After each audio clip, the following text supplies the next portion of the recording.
चौथा lesson limitations of octet rule. Incomplete octet बद्दल माहिती पाहिली आपण. आता जाऊया expanded octet. Expanded octet. Octet म्हणजे 8, एक्सपांड झाले म्हणजे काय, 8 पेक्षा जास्त इलेक्ट्रॉन झाले. Here central atom in a molecule contain more than 8 electrons in outermost cell, in valency cell, called as a expanded octet. काय आहे expanded octet ची व्याख्या? Here central atom in a molecule contain more than 8 electrons in the outermost cell, that is valency cell, called as a expanded octet. मग आता असेही काही molecule आहेत की जिथे सेंट्रल एटम मध्ये 8 पेक्षाही जास्त इलेक्ट्रॉन भरतात. थिअरीचं म्हणणं आहे 8 असायला पाहिजे, पण 8 पेक्षा कमी पण दाखवले आपण, 6 दाखवले, 4 दाखवले. आता आपण 8 पेक्षा जास्त पण इलेक्ट्रॉन सेंट्रल एटम मध्ये आउटर सेल मध्ये आहेत ते पण दाखवून देऊया. फॉर एक्झाम्पल 2 एक्झाम्पल लक्षात ठेवा इथे. PCl5 म्हणजे फॉस्फरस पेंटाक्लोराइड आणि SF6 म्हणजे सल्फर हेक्साफ्लोराइड. काय नाव? PCl5 म्हणजे याला म्हणायचं फॉस्फरस पेंटाक्लोराइड. पेंटा म्हणजे 5 क्लोरीन आले म्हणून फॉस्फरस पेंटाक्लोराइड. हेक्सा म्हणजे 6 फ्लोरीन आले म्हणून सल्फर हेक्साफ्लोराइड. हे झाले या दोघांचे नाव. आता हे दोन्ही मॉलिक्यूल कसे आहे? Central atom contain more than 8 electron in the outer cell, outermost cell, called as a expanded octet. For example, PCl5 phosphorus atomic number आठवतो सगळ्यांना 15. इलेक्ट्रॉनिक कॉन्फिगरेशन आता लिहिता यायला लागलं का? प्रॅक्टिस करायची आहे आयुष्यभर. जोपर्यंत सायन्स आहे, केमिस्ट्री आहे, तोपर्यंत कॉन्फिगरेशन तुम्हाला पाठच ठेवावं लागेल. 1s2 2s2 2p6 3s2 बरोबर आहे. आणि आता 3p1 का 3p3 3px1 3py1 आणि 3pz1. एकूण इलेक्ट्रॉन 15. हे बघा, हे 2 आणि हे 8 म्हणजे 10. 10 आणि 2 12 13 14 15. ठीक आहे. मग आपल्याला हे असं हुंस रूलची गरज नाही. px मध्ये 1, py मध्ये 1, pz मध्ये 1 म्हणजे डायरेक्टली मी असं लिहिलं तरी चालतं. 3p3 म्हणजे पहिल्या शेल मध्ये 2 इलेक्ट्रॉन आले, दुसऱ्या शेल मध्ये 8 इलेक्ट्रॉन आले आणि फॉस्फरसच्या आउटर शेल मध्ये किती इलेक्ट्रॉन आले? आता 5 नाही का? 5 इलेक्ट्रॉन आले. 2 8 5. त्यानंतर समोर क्लोरीन आहे. क्लोरीनचं कॉन्फिगरेशन आठवा. क्लोरीन 17 म्हणजे 1s2 2s2 2p6 3s2 आणि 3p5 म्हणजे किती इलेक्ट्रॉन? 7 इलेक्ट्रॉन. किती? आउटर शेल मध्ये हे 8 आणि हे 2 म्हणजे काय लिहितो आपण? 2 8 7. हे झालं क्लोरीनचं कॉन्फिगरेशन. हे झालं फॉस्फरसचं कॉन्फिगरेशन. मग आता पहा, फ्लोरीनच्या बाहेरच्या शेल मध्ये आउटर शेल मध्ये किती इलेक्ट्रॉन आले? 5. क्लोरीनच्या बाहेरच्या शेल मध्ये किती इलेक्ट्रॉन आहेत? 7. मग आता मॉलिक्यूल कसा तयार होतो पाहूया आपण. फॉस्फरस, आता मी हे मिटवतो. आपल्याला माहिती झालं फॉस्फरसच्या बाहेरच्या शेल मध्ये किती इलेक्ट्रॉन आहेत? 5 आणि क्लोरीनच्या 7.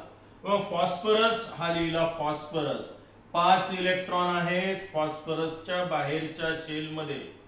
हे 5 इलेक्ट्रॉन दाखवले आपण. काही बिघडलं? आउटर शेल मधले 5 इलेक्ट्रॉन फॉस्फरस मधले. आता किती क्लोरीन ऍटम आले? 5 क्लोरीन ऍटम आले. मग एक क्लोरीन ऍटम इथे दाखवला मी. हा दुसरा क्लोरीन ऍटम, हा तिसरा क्लोरीन ऍटम, हा चौथा क्लोरीन ऍटम आणि हा 5वा क्लोरीन ऍटम. आता क्लोरीनच्या बाहेरच्या शेल मध्ये माहिती आहे आपल्याला किती इलेक्ट्रॉन असतात? 7. मग 7 इलेक्ट्रॉन, हे 2 4 6 7वा, एक भागीदारीचा 8वा. पहा बरं आता क्लोरीनची पोझिशन. क्लोरीननी बरोबर बाहेरच्या शेल मध्ये 8 इलेक्ट्रॉन आणले. ओके, बरोबर. दुसरा क्लोरीन ऍटम, याच्याही बाहेरच्या शेल मध्ये 7 इलेक्ट्रॉन असतील. हे 7 आणि एक भागीदारीचा 1 हा 8 इलेक्ट्रॉन. इथेही क्लोरीन ऍटमनी ऑक्टेट कंप्लीट केलं. तिसरा क्लोरीन ऍटम कडे जा. हे 6, एक भागीदारीचा इलेक्ट्रॉन, 7 आणि 1 8, बरोबर. हा 1 1, 7 आणि 1 8. तसंच इथेही पहा, हे 2, हे 2, हे 2, हे झाले 6, 1 7वा इलेक्ट्रॉन. ठीक आहे. आता हा एक क्लोरीन ऍटम राहिला, याची पोझिशन पण तशीच. 1 हे 3 4 5 6 आणि 7 आणि एक भागीदारीचा. पावर मग आता प्रत्येक क्लोरीन ऍटमनी त्याचं ऑक्टेट कंप्लीट केलं. म्हणजे काय, त्याच्या बाहेरच्या शेल मध्ये किती इलेक्ट्रॉन आणले? 8 8 8 8. पण फॉस्फरसचा विचार करा बरं. आता मात्र फॉस्फरसचं ऑक्टेट जर तुम्ही पाहिलं तर फॉस्फरसच्या ऑक्टेट मध्ये तुम्हाला किती इलेक्ट्रॉन दिसतील? पहा बरं, हे 2 4 6 8 आणि 10. काय अडचण आहे? आता बघा, फॉस्फरसच्या बाहेरच्या शेल मध्ये, आउटर शेल मध्ये 10 इलेक्ट्रॉन आले. क्लोरीनचं ठीक आहे 8 8 8, पण फॉस्फरस मध्ये 8 पाहिजे होते. कारण वाक्य काय आहे आपलं? Every atom try to attend the electronic configuration of nearest noble gas either by losing or by gaining or by sharing the electron. मग असं जर असेल तर फॉस्फरसच्या बाहेरच्या शेल मध्ये 8 इलेक्ट्रॉन यायला पाहिजे होते, ते 10 झाले. 10 म्हणजे 8 पेक्षा जास्त. मग अशा वेळेला याला काय म्हणायचं? Expanded octet. ठीक आहे. Here phosphorus pentachloride molecule, it is a example of expanded octet because here central phosphorus atom contain 10 electron, that is more than 8 electron. आता आपण SF6 म्हणजे सल्फर हेक्साफ्लोराइड चं उदाहरण पाहूया. SF6 sulphur hexafluoride. मग इथे पाहूया आपण किती इलेक्ट्रॉन येतात ते. इथे किती आले? 15 आणि सॉरी 5 आणि 5 10, 5 स्वतःचे 5 क्लोरीनचे. आता या फॉस्फरस पेंटाक्लोराइडचं स्ट्रक्चर मी असं काढेल. साधारणतः पेंटागॉन दिसला पाहिजे तसा. पहा बरं, chlorine chlorine chlorine chlorine chlorine. याला काय म्हणायचं? कोणतं स्ट्रक्चर आहे हे? Dash structure. आणि ते अगोदर काढलं ते डॉट स्ट्रक्चर. थिअरी नुसार आपल्याला डॉट आणि डॅश स्ट्रक्चर लिहिता येतात. आता जाऊया आपण सल्फर हेक्साफ्लोराइड कडे. सल्फर 16 म्हणजे काय? पहिल्या शेल मध्ये 2, दुसऱ्यामध्ये 8, तिसऱ्या कक्षेमध्ये 6. आता असं शॉर्टकट लिहितो मी, माहित झालं कॉन्फिगरेशन. फ्लोरीनचं काय होईल? 2 आणि 7, 1s2 2s2 2p5, बरोबर आहे. म्हणजे फ्लोरीनच्या बाहेरच्या शेल मध्ये 7 आहे आणि सल्फरच्या बाहेरच्या शेल मध्ये 6 इलेक्ट्रॉन आहे. मग आता सगळे कोव्हॅलेंट बॉन्ड फॉर्म होतात. हे बॉन्ड जे आहे ते कोणते आहेत? Covalent bond. मग आता सल्फरच्या बाहेरच्या शेल मध्ये 6 इलेक्ट्रॉन जे आहेत, हे 6 इलेक्ट्रॉन मी दाखवले. काही बिघडलं? पहा, हे आउटर शेल मध्ये 6. आता मॉलिक्यूल तयार होऊन राहिला. Chemical combination. फ्लोरीन ऍटम किती आले? 6 फ्लोरीन ऍटम. म्हणजे 1 2 3 4 5 आणि 6 फ्लोरीन ऍटम. आता फ्लोरीनच्या बाहेरच्या शेल मध्ये किती किती इलेक्ट्रॉन असतात म्हटलं आपण? 7 इलेक्ट्रॉन आणि एक भागीदारीचा. म्हणजे फ्लोरीननं त्याचं ऑक्टेट कंप्लीट केलं. प्रत्येक फ्लोरीन ऍटमच्या बाहेरच्या शेल मध्ये तुम्हाला 8 इलेक्ट्रॉन दिसतील. म्हणजे नियम इथे पाळला गेला. कुठे? फ्लोरीनच्या बाबतीत, बरोबर आहे. इथेही तसंच. याशी मनाने कमी अधिक नाही काढायचे. नुसते फुल्या फुल्या रांगोळी नाही ही, बरं का. इलेक्ट्रॉन आहे ते. तर आता पहा तुम्ही, फ्लोरीन ऍटमचा विचार केला तुम्ही तर प्रत्येक फ्लोरीन ऍटमच्या बाहेरच्या शेल मध्ये किती किती इलेक्ट्रॉन आले?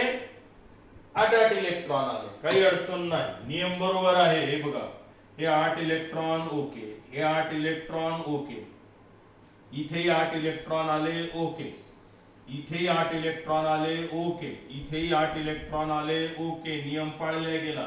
इथेही 8 इलेक्ट्रॉन आले, चालेल. आता सल्फरचा विचार करा बरं तुम्ही. सल्फरच्या बाहेरच्या कक्षेत पाहता किती इलेक्ट्रॉन आले, 6 स्वतःचे आणि 6 भागीदारीचे, म्हणजे किती झाले, 12 इलेक्ट्रॉन आले. 12. आपला नियम काय होता, 8 पाहिजेत सर्व. Every atom try to attend, every atom, या बाकी 6 तर केलं, पण या फ्लोरीन सल्फरनी मात्र बाहेरच्या शेल मध्ये 12 इलेक्ट्रॉन आणलेले आहेत. म्हणजे हे पहा, आता हे झालं याचं डॅश स्ट्रक्चर म्हणायचं याला, हे झालं डॉट स्ट्रक्चर, हे झालं डॅश स्ट्रक्चर. काय नाव मॉलिक्युलचं, sulphur hexafluoride. Here outer shell of the sulfur contain 12 electron, that is more than 8 electron, and hence it is called as a expanded octet. हा आपला पहिला ड्रॉबॅक होता थिअरीचा, पहिलं लिमिटेशन्स होतं थिअरीचं. ड्रॉबॅक म्हटलं तरी चालतं, लिमिटेशन्स म्हटलं तरी चालतं, की या थिअरीला हे असे मॉलिक्यूल का तयार झाले, कोणते कोणते, beryllium fluoride, boron trifluoride, beryllium chloride पण चालतो. इथे 4 इलेक्ट्रॉन, इथे 4 इलेक्ट्रॉन, इथे 6 इलेक्ट्रॉन, इथे 10 इलेक्ट्रॉन, इथे 12 इलेक्ट्रॉन. आयोडीन हेप्टाफ्लोराइड मध्ये गेलं तर आयोडीनच्या बाहेरच्या शेल मध्ये तुम्हाला 14 इलेक्ट्रॉन दिसतील. मग नियम तर सांगत होता की 8 पाहिजे किंवा 2 तरी पाहिजे. मग आपण 4ही दाखवून दिले, 6ही दाखवून दिले, 10ही दाखवून दिले, 12ही दाखवून दिले, ते 14 इलेक्ट्रॉन पण आले. म्हणजे या मॉलिक्युलचं एक्सप्लेनेशन या थिअरीला देता येत नाही. मग याला काय म्हणतो आपण, लिमिटेशन किंवा ड्रॉबॅक ऑफ द थिअरी. मग आता पहिला पॉइंट आला का लक्षात तुमच्या, हाच मुख्य पॉइंट आहे आपला. The theory fails to explain the formation of those compound which contain incomplete and expanded octet. Incomplete octet, expanded octet असे मॉलिक्यूल का तयार झाले, ते का स्टेबल आहेत, हे आहेत, अस्तित्वात आहेत, स्टेबल आहेत.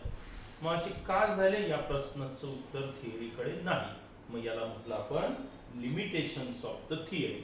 आता याच्या व्यतिरिक्त आणखी काही ड्रॉबॅक आहेत पहा, ते छोटे छोटे थोडक्यात सांगतो. ते मुख्य हे 2 प्रश्न विचारले जातात, define incomplete and expanded octet, बरं का.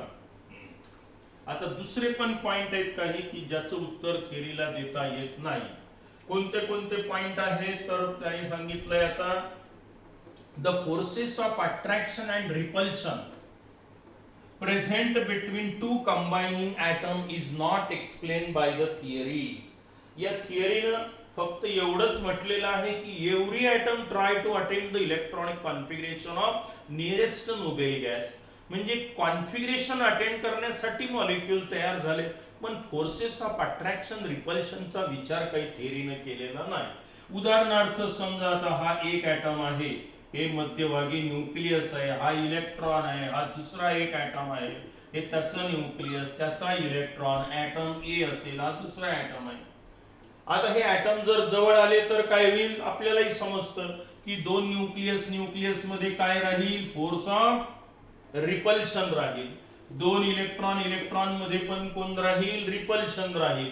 पण इकडचं न्यूक्लियस, इकडचा इलेक्ट्रॉन, इकडचा इलेक्ट्रॉन, इकडचं न्यूक्लियस, इथे फोर्सेस कोणते राहतील, अट्रॅक्शनचे. हे असं, आणि मॉलिक्यूल तेव्हाच तयार होईल की जेव्हा फोर्स ऑफ अट्रॅक्शन हा फोर्स ऑफ रिपल्शन पेक्षा जास्त असेल. आता 2 हेलियम ॲटम जर तुम्ही जवळ आणले तर ते एकमेकाला रिपेलच करतात, कारण तिथे फोर्स ऑफ रिपल्शनच असतो, म्हणून मॉलिक्यूल तयार नाही होत. पण काही ठिकाणी का तयार होतात, याचा अर्थ तिथे फोर्स ऑफ अट्रॅक्शन जास्त असला पाहिजे कोणापेक्षा, फोर्स ऑफ रिपल्शन पेक्षा. पण या थिअरीनं त्याचा विचार केला का, नाही केला. थिअरीनं ते एकच वाक्य सांगितलं आपल्याला. मग the forces of attraction and repulsion present between 2 combining atom is not explain by the theory. हा झाला दुसरा ड्रॉबॅक. त्यानंतर energy and reactivity of the molecule is also not explain by the theory. Reactivity आणि energy of the molecule is not explain by the theory. Actually जेव्हा दोन item जवळ येतात, जेव्हा मॉलिक्यूल तयार होतो, तेव्हा त्यातून एनर्जी बाहेर पडते, एनर्जी चेंजेस घडत असतात. मग एनर्जी चेंजेसचा विचार काही थिअरीनं केला नाही. बरं, जो मॉलिक्यूल तयार झाला तो स्टेबल आहे, कमी स्टेबल आहे, जास्त स्टेबल आहे, अनस्टेबल आहे, तो रिॲक्टिव्ह आहे का नॉन रिॲक्टिव्ह आहे, याच्याबद्दल काही भाकीत केलेलं नाही. मॉलिक्यूल फक्त every atom try to attend the electronic configuration of nearest noble gas एवढं सांगितलं, मोकळा झाला. पण एनर्जी आणि रिॲक्टिव्हिटीचा विचार केलेला नाही, फोर्सेस ऑफ इंटरॅक्शनचा विचार केलेला नाही. Again the geometry of the molecule is also not explain. Shape and geometry of the molecule is also not considered bye the theory. या थिअरीनं आणखी ना मॉलिक्यूलची जॉमेट्री सांगितली, ना जॉमेट्रीचा त्या मॉलिक्यूलचा शेप सांगितला. उदाहरणार्थ बेरिलियम फ्लोराईड मॉलिक्यूल हे असा असतो, लिनियर, म्हणजे हा बॉन्ड अँगल जर बघितला तर 180 डिग्रीचा असतो. किंवा जो बोरॉन ट्रायफ्लोराइड आपण बघितला BF3, इथे बॉन्ड अँगल हा 90 डिग्रीचा, हा त्रिकोण असतो, म्हणून याला ट्रँग्युलर जॉमेट्री असं म्हणतात. किंवा मिथेन मॉलिक्यूल हे असा असतो, याला टेट्राहेड्रल जॉमेट्री म्हणतात. हे शिकायचं आहे आपल्याला अजून.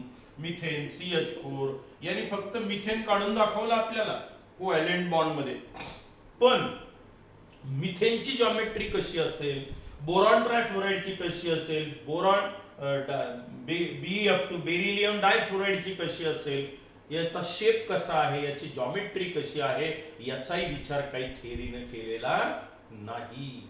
म्हणजे बघा, मी तुम्हाला किती पॉइंट सांगितले. The theory fails to explain the formation of those compound which contain incomplete and expanded octet. पहिला पॉइंट. दुसरा पॉइंट सांगितला आपण काय, the forces of interaction means forces of attraction and repulsion present between two combining atom is not explained, is not considered by the system. बरोबर आहे. Energy and reactivity of the molecule is also not explained by the theory. ना energy explain केली, ना मॉलिक्यूलची stability explain केली. बरोबर आहे. आणि शेवटी सांगितलं आपण, shape and geometry of the molecule is also not explain by the theory. मग आता हे झाले त्याचे मुख्य ड्रॉबॅक. थिअरीनं दिलं काय आपल्याला, आपल्याला आयोनिक बॉन्डचं फॉर्मेशन दिलं, ते अगदी बरोबर आहे. म्हणजे आयोनिक बॉन्ड कसा तयार होतो, by the transfer of one or more electron from outer shell of one atom to other atom. ते बरोबर आहे. काही ठिकाणी त्यांनी कोव्हॅलेंट बॉन्डचंही एक्सप्लेनेशन व्यवस्थित दिलेलं आहे, पण सर्वच ठिकाणी काही त्याला देता आलेलं नाही. मग आता ही अशी जी थिअरी आपण शिकलो, तर याला म्हणायचं इलेक्ट्रॉनिक थिअरी ऑफ व्हॅलन्सी, किंवा याला ऑक्टेट थिअरी, ऑक्टेट रूल असं म्हणतात. ड्रॉबॅकही बघितले आपण चार, पण या थिअरीचा आणखी फायदा काय म्हटलं आपण, the theory it gives the guideline for writing the electronic dot and dash structure. बऱ्याच मॉलिक्युलचं इलेक्ट्रॉनिक डॉट स्ट्रक्चर कसं लिहायचं, त्याचं डॅश स्ट्रक्चर कसं लिहायचं, याची माहिती आपल्याला थिअरीनं प्रोव्हाइड केली. हा या थिअरीचा मुख्य फायदा आपल्याला झालेला आहे. इथे ही थिअरी आपली संपली. आता या थिअरी ड्रॉबॅक असल्यामुळे एक नवीन थिअरी पुन्हा मांडण्यात आली, ज्याचं नाव आहे valence bond theory, VBT, valence bond theory किंवा व्हॅलन्सी बॉन्ड थिअरी. तर ती थिअरी आपण पुढच्या लेसनमध्ये पाहूया. तोपर्यंत गुड बाय. अभ्यास करायला लागा. लवकरच आपली घटक चाचणी होणार आहे, शाळेची पण. ठीक आहे, कदाचित ते ऑनलाईनच होईल. तर त्या दृष्टीनं अभ्यास करा. हे दोन्ही प्रकरणं, स्ट्रक्चर ऑफ ॲटम आणि केमिकल बॉन्डिंग, हे दोन्ही प्रकरणं त्या अभ्यासक्रमामध्ये युनिट टेस्टमध्ये राहतील. अर्थात मी अगोदर सांगेल तुम्हाला केव्हा परीक्षा होणार, टाइम टेबल केव्हा आहे तो अगोदरच मी तुम्हाला प्रोव्हाइड करेल. ठीक आहे, गुड बाय.